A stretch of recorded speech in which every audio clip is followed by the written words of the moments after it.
가끔씩 성도님들께서 저에게 목사님 아들이 누구인지 좀 보고 싶다 하시는 분들이 계십니다.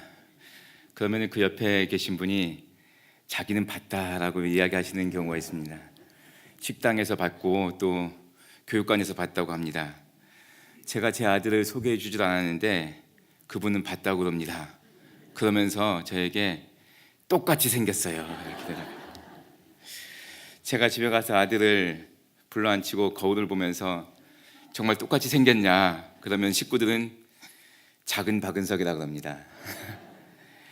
서양에서는 아들을 부를 때 아버지의 이름을 따서 리틀 누구누구 이렇게 이름 붙이지 않습니까? 얼마 전에 세상을 떠난 전 미국 대통령 아버지 부시라고 그러고 그 아들 대통령을 아들 부시라 이렇게 불렀던 것 여러분 기억하실 것입니다. 이렇게 아버지의 이름을 자녀의 이름에 붙여 부를 수 있는 것은 아버지와 아들이 닮았다고 하는 그런 생각이 있기 때문에 그렇습니다. 다른 상황에서는 자신의 이름이 함부로 불려지는 것에 대해서 굉장히 사람들은 불쾌합니다. 그런데 자기 아들에게 자신의 이름을 붙여 부르는 것은 또 좋아합니다. 이것이 아버지의 마음입니다. 부모로서 자녀를 바라보면서 참 흐뭇할 때가 있는데 옆에 있는 사람들이 아버지 닮았다고 얼마 닮았다고 하는 말을 들을 때 참 흐뭇합니다. 이 얼굴 생김새만 닮은 것이 아니라 아버지와 아들이 길을 가는데 뒷모습도 닮았습니다. 그렇죠. 뒤통수도 닮았습니다. 그 오른손을 바지 주머니에 집어넣고서 뒤뚱뒤뚱 걷는데 그 모습도 닮아 보입니다. 식습관도 닮고 좋아하는 음식도 같습니다. 말투도 같고 심지어는 잠잘 때 코 고는 소리도 똑같은 것 같습니다. 그야말로 자녀는 부모의 거울입니다. 이렇게 서로 닮은 부모와 자녀가 어우러져서 그 가정이 형성되는데 이 가정의 분위기도 시간이 흐르고 아버지가 할아버지가 되고 아들이 아버지가 되어서 또 아들을 낳아도 이상하게 그 가정의 분위기는 똑같은 것 같습니다. 몇 세대를 이어가지만 그 몇 대를 이어가면서도 그 가정의 분위기는 똑같은 것 같습니다. 흔한 예로 그 집 장맛은 다르다라고 하는데 그것이 단순하게 뭐 간장, 된장, 고추장 그 장맛만 이야기하는 것이겠습니까? 그 집의 가풍이 남다르다, 특별하다 하는 것을 의미하는 것 아니겠습니까? 눈에 보이는 것만 닮는 것이 아니라 인생을 바라보는 가치관도 닮고 또 삶을 살아가는 생활 방식도 닮습니다. 그래서 우리 가정은 이런 가정이다라고 그 가정이 추구하는 가치관을 그 자녀들에게 가르치는데 이것을 가훈이라 그렇게 하지 않습니까? 어렸을 적에 저희 집 가훈은 정직과 성실입니다. 틈만 나면 아버지께서 이 단어로 저희들을 가르치셨는데 제가 정직한 사람이 아니고 또 성실한 사람이 아님에도 불구하고 이 마음속에 그 가르침이 남아서 정직해야 된다, 성실해야 된다 이런 마음이 어느 만큼은 있습니다. 그런데 여러분 도대체 어느 만큼 정직해야 정직하다고 이야기를 할 수 있겠습니까? 또 어느 만큼 성실하게 살아야 나 성실한 사람이다 라고 이야기할 수 있겠습니까? 제가 나름대로 정직하게 또 성실하게 살아가려고도 했는데 이 정도 가지고는 안 되겠다 하는 마음이 제 마음속에 늘 듭니다. 제 마음의 기준이 뭐 높은 것일까? 아니면 원래부터 나는 부정직하고 또 불성실한 사람일까? 이런 고민들도 해봤습니다. 그런데 둘 다인 것 같습니다. 기준도 높고 원래 저는 정직하지도 성실하지도 않은 사람 같습니다. 그래서 이 정직과 성실이라는 단어 성경 읽다가도 이게 나오는데 이 단어들이 딱 떠올 때마다 왜 하필 우리 아버지는 그렇게 지키지도 못할 어려운 것을 가훈으로 삼아갖고 우리에게 가르쳤을까? 이런 원망하는 마음도 가끔씩 들기도 합니다. 그냥 어떤 가정처럼 잘 먹고 잘 살자 이게 가훈이면 얼마나 좋겠습니까? 그런데 이렇게 추상적인 가훈을 주셨으니 참 난감할 때가 한두 번이 아닙니다. 여러분, 이 가치관이나 신념처럼 어떤 규칙과 법칙 등은 참 좋은 것인데 막상 그대로 따라가기는 너무나 어렵습니다. 그럼에도 불구하고 우리가 살아가는 현실에서는 이런 기준들이 넘쳐납니다. 얼마 전에 자동차 뒷좌석에 앉은 사람들까지도 다 안전벨트를 매야 한다는 이 법규가 발효가 되었습니다. 앞좌석에 앉아서도 안전벨트 잘 안 매는데 뒷좌석까지 다 매라고 하니까 이게 쉽습니까? 어느 세월이면 우리 국민이 100%다 자동차 타자마자 안전벨트를 매는 그런 시대가 올까요? 제가 생각하기에 아마 주님 오실 때까지 어려울 것 같습니다.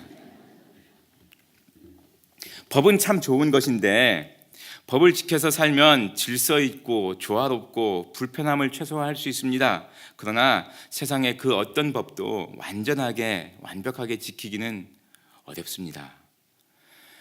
사람이 만들어 놓은 법도 이러할진데 하물며 하나님께서 만드신 법들을 지키는 것은 또 얼마나 어렵겠습니까? 과연 완벽하게 지킬 수 있을까? 이런 신앙적인 고민에 대한 문답이 바로 오늘 우리가 공부할 소요리 문답 제82문입니다. 제가 질문을 읽습니다. 여러분 단문 읽어보시기 바랍니다. 사람이 하나님의 계명을 완전히 지킬 수 있습니까?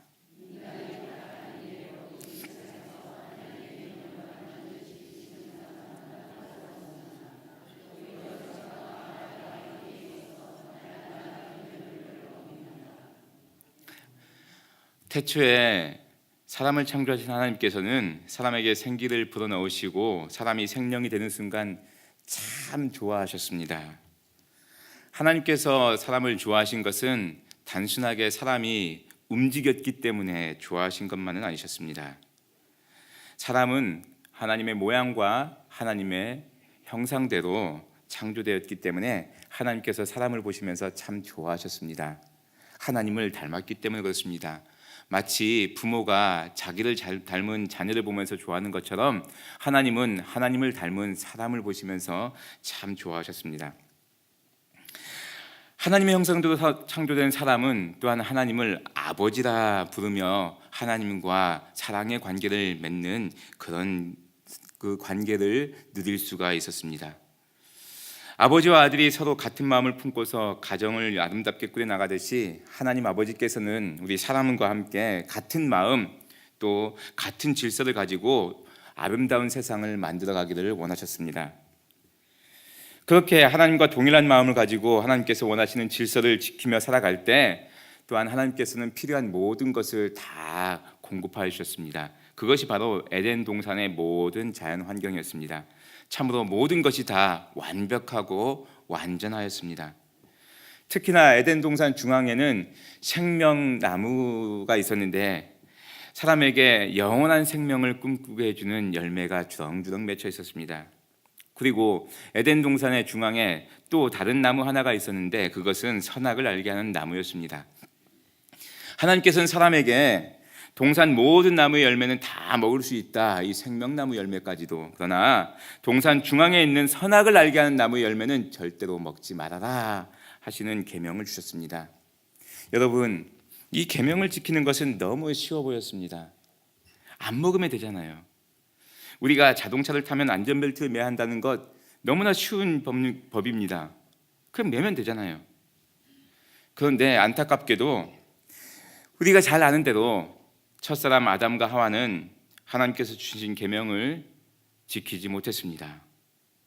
그거 안 먹어도 되는데, 배고픈 것도 아닌데, 다른 먹거리도 많은데 그 쉬운 계명 그 하나 제대로 지키지 못하여서 아담과 하와는 하나님의 법을 어기는 불법을 행하고야 말았습니다.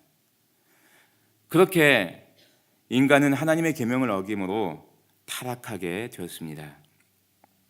우리는 생각하기에 1년 365일 동안 날마다 하나님의 말씀을 잘 따르다가 딱 하루 거슬렀는데 그러면 그 정도는 좀 봐줄 수 있는 거 아닙니까?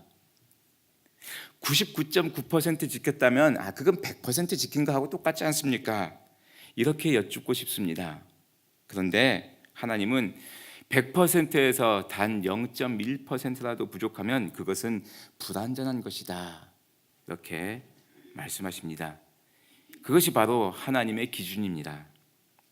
하나님의 기준은 우리 기준과 비슷해 보이지만 차원이 다릅니다. 하나님은 완벽, 완전함 그 자체를 원하십니다. 우리는 대충 얼버무려서 0.5가 나오면 반올림 해버립니다. 445입이라고 하는데 4시면 떨어지고 5시면 올라간다는 거죠. 여러분, 445입에 대한 우리 참 아프고도 아픈 역사가 있지 않습니까? 0.5 올려버리는 것, 그렇다고 해서 누군가 뭐라고 하는 사람 별로 없습니다. 그냥 그러려니 합니다. 대충 철저히 하면 된다는 우리 인간의 마음이 만들어낸 발상입니다. 그러나 하나님은 완전하신 분, 완벽하신 분이십니다. 그 완전하신 분, 완벽하신 분께서 우리에게도 완전함을 요구하십니다. 완벽을 요구하십니다. 부모가 자녀에게 가풍을 지킬 것을 요구하듯이 하나님 아버지는 자녀인 우리에게 하나님 나라의 질서를 요구하십니다. 그 질서들이 대표적으로 드러난 것이 바로 우리가 지난주까지 공부한 십계명인데, 하나님의 계명인데, 이 하나님은 십계명을 우리에게 주시면서 내가 완전하니 너희도 완전하라 라고 말씀하십니다. 내가 완전하니 너희도 완전하라. 하나님은 자녀인 우리가 하나님 닮기를 원하시는데, 하나님을 닮는 시작점이 바로 하나님처럼 완전하게 행하는 것입니다. 그래서 사람에게는 정도의 차이가 있지만 누구나 다 하나님을 닮고 싶거든요. 정도의 차이가 있지만 완전해지고 싶은 마음이 사람들에게 있습니다. 특히나 자기가 좋아하는 일, 그 좋아하는 분야에 대해서는 완벽함을 추구하고 싶은 마음이 누구에게나 있습니다. 이스라엘 백성들은 하나님께서 주신 율법을 지키는 데 있어서 완벽하게 지키고 싶었습니다. 그래서 어떻게 하면 이 계명들을, 이 율법들을 구체적으로 완벽하게 지킬 수 있을까? 그래서 그 실천할 수 있는 실천할 수 있는 방안들을 고민하다가 율법의 각 항목들을 세세하게 세분화시켰습니다. 가령 안식일을 거룩하게 지키라는 십계명의 제4계명을 가지고 고민하였는데, 어떻게 하는 것이 안식일을 거룩하게 지키는 것인가? 안식일에 일을 하지 않는 것은 어떤 것일까? 이런 고민들을 했습니다. 밭에 나가서 일하는 것은, 생계를 위해서 일하는 것은 이건 분명히 노동이니까, 이건 일이니까 이것은 하지 말아야지. 당연하지. 그럼 집에서 불을 떼서 밥하는 것, 이것도 일하는 거니까 불 떼고 밥을 하지 말아야지. 이것도 금해야 되겠다. 그러면은 등잔불을 켜는 건 어떤가? 아궁이에 불 피는 거나 등잔에 불을 비치는 거나 똑같은 불 피는 건데 이것도 안 되지.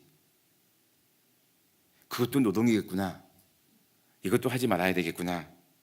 이런 식으로 하나님의 계명을 세분화해서 힘써 행해야 될 일들과 해서는 안 될 일들로 세목화시켰습니다. 그래서 무려 613가지의 세부 계명들을 도출해내었습니다. 그럼 참 대단하지 않습니까? 이 613가지의 계명들은 창세기, 출애굽기, 레위기, 민수기, 신명기, 즉 모세 오경에 기록된 말씀에서 하나님께서 명령하신 내용, 명령문들을 하나씩 꼽아내면서 추려낸 것입니다. 그런데 막상 이렇게 추려보니 그 중에서 우리가 힘써 행해야 된다, 이런 계명이 248가지이고, 절대로 해서는 안 된다, 하지 말아야 된다 하는 금지하는 명령, 부정명령이 365가지가 되었습니다. 그래서 유대인들은 전통적인 교육에서 자녀들을 교육시킬 때 봐라, 하나님께서 우리 몸에 모두 248개의 뼈를 주셨다. 그러니까 우리 뼈마디 하나하나가 날마다 힘써 행해야 될 계명, 그게 248가지이다. 그리고 1년 365일이 있지 않느냐, 날마다 우리가 조심해서 지켜야 되는 것, 금해야 되는 것, 이게 365가지이다. 그래서 우리의 뼈마디와 또 우리 날마다 365일 합쳐갖고 모두 613가지의 계명을 주셨다. 이것을 지켜라 라고 가르쳤다고 합니다. 여러분, 613가지 이거 외우고 다니는 것도 참 힘듭니다. 제가 봤거든요. 613가지 이렇게 봤는데 이거 외우는 것도 참 쉽지가 않은데, 이거 어떻게 날마다 다 지키며 살 수 있겠습니까? 그럼에도 불구하고 유대인들은 이것을 완벽하게 지키고자 노력했습니다. 참 대단한 사람들입니다. 지금도 아주 보수적인 유대인 가정에는 안식일이 시작되기 전에 집에 전기불 스위치를 올린다고 합니다. 그리고 안식일 지나는 그 하루 동안 절대 스위치 건들지 않는답니다. 하루가 지나서 안식일이 이제 끝났을 때야 전기불 스위치 건드려서 불을 끄고 그렇다고 합니다. 불 켜는 것조차 안식일을 범하는 것이라 하고 믿기 때문에 그렇습니다.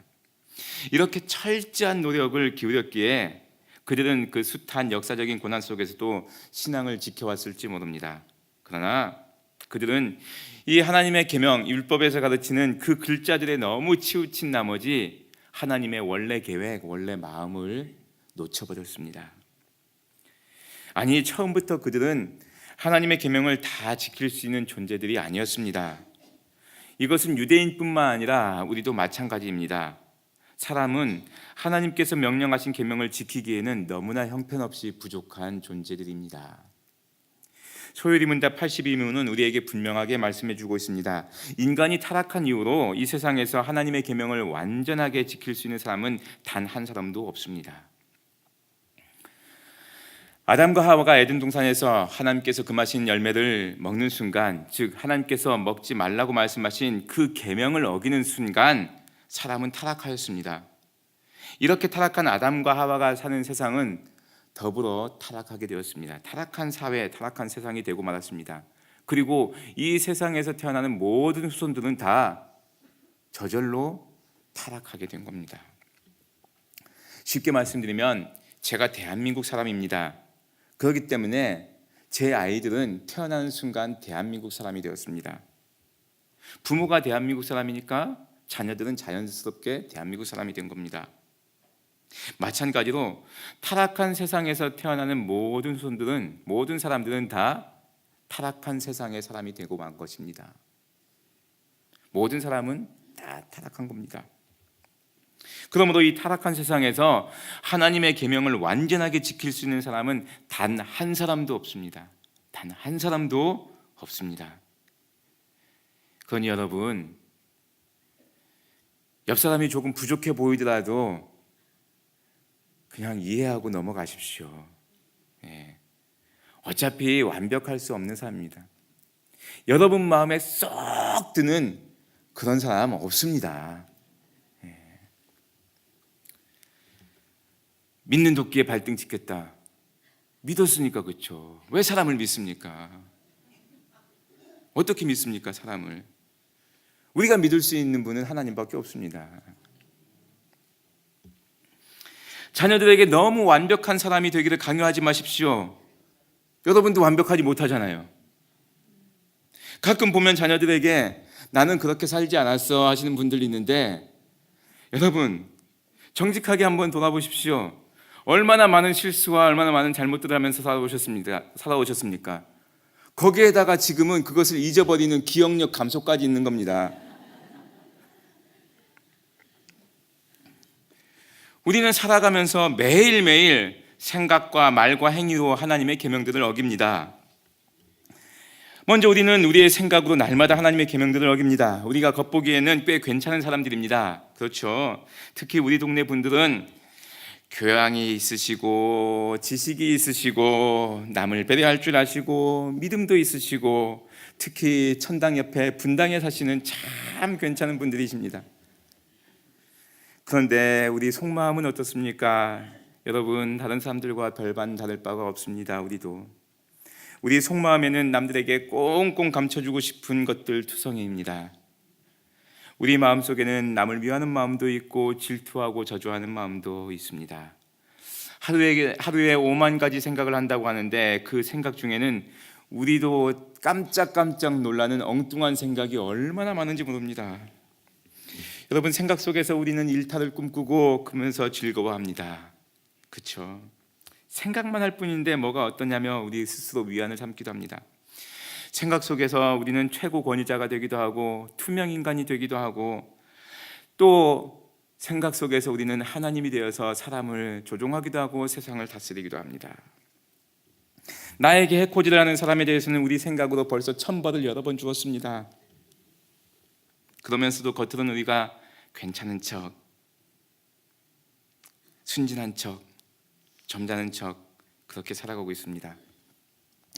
2000년 전에 율법을 잘 지킨다고 자부했었던 이 바리새인들과 서기관들도 그랬습니다. 그들은 자신들이야말로 100% 완벽한 삶을 살아가고 있다고 그렇게 생각하였습니다. 그런 그들에게 예수님은 그들의 마음을 들여다보게 하셨습니다. 여러분 마태복음 5장 27절에서 28절 말씀 함께 읽겠습니다. 시작. 또 간음하지 말라 했다는 것을 너희가 들었으나 나는 너희에게 이르노니 음욕을 품고 여자를 보는 자마다 마음에 이미 간음하였느니라. 아멘. 아멘이 나오시는군요. 또 요한일서 3장 15절 말씀도 우리 함께 읽겠습니다. 그 형제를 미워하는 자마다 살인하는 자니 살인하는 자마다 영생이 그 속에 거하지 아니하는 것을 너희가 아는 바라. 여러분, 형제를 미워하면 살인하는 자와 같다는 것이 하나님의 기준입니다. 살인하지 말라는 10계명의 제6계명은 어떤 일이 있어도 형제를 미워하지 말라 하는 명령과 같습니다. 그런데 우리가 살아가면서 남을 미워하지 않고 살아갈 수 있겠습니까? 어렸을 적 읽었던 책 중에서 나의 라임 오렌지 나무라는 책이 있는데 그 책의 주인공은 꼬마 아이 제제라는 아이입니다. 그런데 동네에 이 제제만 보면은 잔소리를 하는 아저씨가 있었습니다. 이 아이가 그 아저씨를 포르투갈 아저씨라고 그랬습니다. 그 잔소리가 너무 싫어서 마음속으로 내가 어떻게 하면 저 아저씨에게 복수할 수 있을까 하다가 내 마음속에서 미워하면은 복수하는 것이야. 그래서 마음속으로 엄청나게 미워했습니다. 엄청나게 미워했는데 어느 날 그 아저씨가 큰 사고를 당했습니다. 그때 이 제자가 깜짝 놀랐습니다. 내가 마음속으로 미워할 뿐이었는데 마음속으로 미워하는 것도 사람을 죽이는 거하고 똑같구나 하는 내용이 그 책 속에 들어 있었습니다. 여러분, 하나님의 계명은 마음으로도 미워하지 말라는 겁니다. 이성을 보고 음욕을 품는다는 것은 곧 간음하는 것과 같다고 10계명의 제7계명을 범하는 것과 같다고 하나님께서 말씀하십니다. 오늘도 텔레비전 드라마에 잘생긴 배우를 보면서 온갖 상상을 다 품는데 우리가 하나님 앞에서 정결한다고 이야기할 수 있겠습니까? 나는 완벽하게 정결한 삶을 살았다고 이야기할 수 있겠습니까? 나는 일평생 한 사람만을 그렇게 사랑했다고 이야기할 수 있겠습니까? 그러면 첫사랑은 뭔데요? 우리는 마음으로 그렇게 날마다 죄를 지으며 살아가고 있습니다. 이 사실을 인정하시고 우리의 연약한 마음을 주님께서 붙잡아 주시고 우리 마음 중심에 주님이 내주하시기를 간구하며 사시는 성도님들 되실 수 있길 바랍니다. 우리는 또한 우리의 말로써 날마다 하나님의 계명들을 어깁니다. 여러분, 단 하루라도 입에 말을 닫고 살아보신 적 있으십니까? 옛 어머니들은 시집 와서 벙어리 3년 그리고 귀머거리 3년 이 시간을 보냈다고 그렇게들 말씀을 하셨는데 우리가 말을 하지 못한다는 것은 참 큰 고통입니다. 입만 열면 우리에게 말이 쏟아져 나옵니다. 그런데 그 많은 말들 중에서 다른 사람들에게 아픔을 주는 말, 상처를 주는 말, 정죄하는 말, 사람을 죽이는 말이 얼마나 많은지 모릅니다. 특히나 말을 많이 하는 사람일수록 말 때문에 실수하는 일들이 참 많습니다. 그 말 때문에 어려움을 겪기도 합니다. 어떤 모임 때 신나게 말을 하고 웃고 떠들고 그리고 그 모임이 파였는데 집에 돌아와서 생각하기를 아이고 내가 너무 말 실수가 많았네. 입술이 방정 맞았네. 주둥이가 문제야. 이런 경우가 얼마나 많습니까? 여러분, 큰 버스도 운전기사가 손에 잡고 있는 그 운전대에서 방향이 틀어지듯이 우리의 말이 우리의 입술이 우리 인생을 결정하기도 합니다. 말 한마디로 천냥빚을 갚기도 하지만 말 한마디로 패가망신 당하는 일도 얼마나 많은지 모릅니다. 그래서 야고보서 기자는 야고보서 3장 2절에서 말에 실수가 없는 자라면 온전한 사람이라고 말씀하기도 하였습니다. 우리가 다 실수가 많으니 만일 말에 실수가 없는 자라면 곧 온전한 사람이라 능히 온 몸도 굴레 씌우리라. 아멘. 하나님께서 우리에게 입술의 말을 주신 이유는 그 말을 통하여서 하나님을 찬양하고 영화롭게 하고 사람에게 덕을 끼치라고 주신 것입니다. 그런데 우리는 이 입술을 가지고 하나님의 영광을 가리고 저주하는 말을 쏟아내곤 합니다. 우리의 말로써 하나님의 계명을 어기는 것입니다. 여러분, 우리 야고보서 1장 26절의 말씀을 함께 읽겠습니다. 시작. 누구든지 스스로 경건하다 생각하며 자기 혀를 재갈 물리지 아니하고 자기 마음을 속이면 이 사람의 경건은 헛것이라. 아멘. 사랑하는 성도 여러분, 우리의 말로 하나님의 계명을 어기는 일들은 이제 삼가야겠습니다. 그렇게 노력해야 되겠습니다. 하나님의 말씀은 우리에게 입술에 재갈을 물리라 하는 이런 과격한 좀 엄한 표현까지 쓰고 있습니다. 우리 입술에 재갈을 물리듯이 우리 입술을 지켜서 우리 입술로 하나님께서 원하시는 말들을 하실 수 있기를 바랍니다. 하나님께서 원하시는 경건한 삶을 살아갈 수 있도록 우리 입술을 제어할 수 있는 그런 은혜를 달라고 하나님께 간구하실 수 있기를 바랍니다. 그래서 우리가 가급적 우리 입술의 말로 하나님의 계명을 어기고 하나님의 마음을 아프게 하고 또 다른 사람들의 마음을 아프게 하는 그런 일들은 자제하며 살아야 하겠습니다. 끝으로 또한 우리는 우리의 행위로서 날마다 하나님의 계명들을 어깁니다. 여러분, 잘 해보려고 했는데 내가 노력한 것이 오히려 큰 문제를 일으킨 적이 있으십니까? 있으시죠. 우리가 선한 의도를 가지고 행한 일도 안 좋은 결과로 이어지기도 합니다. 하물며 우리가 악한 의도를 가지고 행한 일들이 또 얼마나 많습니까? 어린아이들이 장난으로 던진 돌에 개구리가 맞아 죽는다 하는 말이 있듯이 무심결에 행한 우리의 행동들이 다른 사람에게는 치명적인 결과를 불러일으키는 경우가 참 많습니다. 나는 아무 생각 없이 했는데, 아니 기억도 없는데 그것 때문에 다른 사람들이 아파했었다는 겁니다. 죄를 지을 때도 마찬가지입니다. 나는 모르고 했는데 그게 하나님 앞에서 죄였다는 것이 얼마나 많습니까? 뻔히 알면서도 또 일부러 못된 일을 하는 경우도 참 많습니다. 그렇죠? 학교 다닐 때는 지나가는 애 몰래 발 내밀어서 발 걸어갖고 넘어뜨리면서 좋아했었던 일 얼마나 많은지 모릅니다.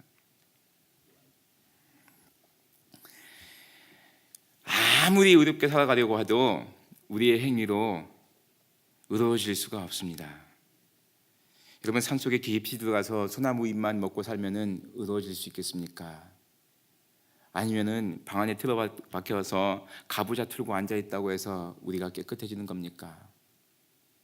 모든 인간관계를 다 정리하고 그렇게 홀로 틀어박혀 있으면 우리가 깨끗해지는 겁니까? 그러면 죄 안 짓는 겁니까? 하나님 앞에서 완전한 겁니까? 아닙니다. 우리는 어떻게 살든지 간에 하나님 앞에서 완벽할 수가 없습니다. 완전할 수가 없습니다. 어쩌면 우리가 노력하면 노력할수록 점점 더 의로워지는 것이 아니라 죄만 더해지는 그런 삶을 살기도 합니다. 그래서 우리의 인생의 연한이 더 깊어가면 깊어갈수록 돌이켜보면은 내가 죄만 더 많이 지었네 하시는 고백을 하시는 분들도 참 많이 볼 수 있습니다. 오히려 어린 아이들이 우리보다 더 깨끗하고 더 맑고 더 착하게 사는 것 같습니다. 나는 착하게 살아가려고 그렇게 노력하는데 잘 안 되는데 어린 아이들은 대충 살아가더라도 우리보다 훨씬 착한 것 같습니다. 내 노력으로 안 되는구나. 이 사실을 일찌감치 깨달은 사도 바울은 로마서 3장 20절을 통하여 우리에게 귀한 말씀을 들려주셨습니다. 우리 함께 읽겠습니다. 시작. 그러므로 율법의 행위로 그의 앞에 의롭다 하심을 얻을 육체가 없나니 율법으로는 죄를 깨달음이니라. 아멘. 여러분, 율법을 잘 지킨다고 노력한다 하더라도 하나님 앞에서 의롭다고 할 수 있는 그런 사람이 아무도 없다. 사도 바울이 그렇게 선포하고 있습니다. 자기도 해봤거든요. 갈라디아서 2장 16절의 말씀도 우리 한번 같이 읽겠습니다. 시작. 사람이 의롭게 되는 것은 율법의 행위로 말미암이 오직 예수 그리스도를 믿음으로 말미암는 줄 알므로 우리도 그리스도 예수를 믿나니 이는 우리가 율법의 행위로서가 아니고 그리스도를 믿음으로써 의롭다 함을 얻으려 함이라. 율법의 행위로서는 의롭다 함을 얻을 육체가 없느니라. 아멘. 율법의 행위로는 우리가 노력해서는 힘을 써서는 우리가 의롭게 될 수가 없다. 이렇게 고백하고 있습니다. 우리는 하나님 앞에서 완벽해지고 싶어서 가진 노력을 기울이지만 돌이켜보면 우리는 하나님 앞에서 완벽하게 죄인일 수밖에 없습니다. 우리는 머리끝에서 발끝까지 하나님의 계명을 완벽하게 어기며 살아가는 참 불완전한 사람들입니다. 완전한 죄인입니다. 사랑하는 성도 여러분, 하나님의 계명은 완벽합니다. 완전합니다. 하나님이 완전하시기 때문에 하나님의 계명도 완전합니다. 하지만 그 계명을 지켜야 하는 우리는 너무나 불완전합니다. 우리 노력으로는 하나님의 계명을 지킬 수가 없습니다. 오히려 우리는 날마다 생각과 말과 행위로서 하나님의 계명을 어기며 살아가고 있습니다. 이 사실을 인정해야 됩니다. 깨달아야 합니다. 그리고 우리가 하나님의 계명을 잘 지킬 수 있다는 그런 헛된 자만심 내려놓아야 됩니다. 우리가 부족하다는 사실을 받아들여야 합니다. 그리고 겸손하게 하나님의 긍휼하심을 구해야 됩니다. 그것이 바로 우리가 살아갈 수 있는 유일한 방법입니다. 기도드리겠습니다. 하나님 아버지, 저희를 사랑하셔서 저희에게 하나님의 자녀로서 살아갈 수 있도록 귀한 계명들을 주심에 감사를 드립니다. 그러나 하나님처럼 살고 싶고 하나님께서 주신 계명을 잘 지키고 싶은데 저희가 너무나 불완전하여서 하나님의 계명을 하나도 지키지 못한 채 이렇게 불완전한 모습으로 살아가고 있습니다. 하나님, 우리를 불쌍히 여겨주시고 긍휼히 여겨주시고 우리의 불완전함을 하나님의 완전함으로 덮어주시고 우리에게 무한하신 은혜를 베풀어 주시옵소서. 그 은혜를 덧입고 살아가는 우리 모두가 되게 하여 주옵소서. 예수님의 이름으로 기도드리옵나이다. 아멘.